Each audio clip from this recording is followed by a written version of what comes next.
Many years ago, this was many, many years ago, but I've been working out this pattern for a long, long time. I had been reading some stuff about time management. This would have been like, again, 30 years ago in my life about time management, delegation, administration. I was a leader at the time. I was a senior pastor.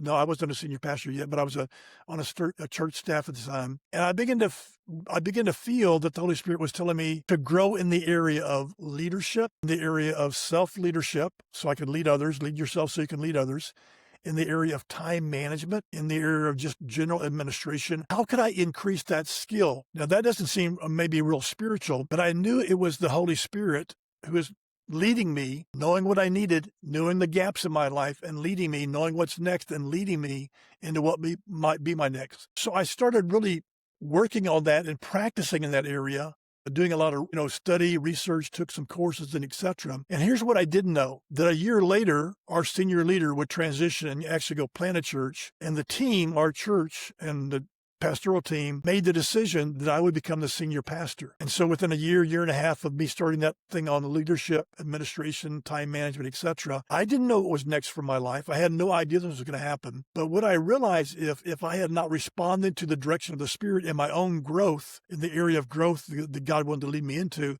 I would not be ready for what's next. So we want content to trigger the ideas. Then we want it to be a work confirmation of the Spirit. We know that He is leading us in that direction. Here's one that's also important.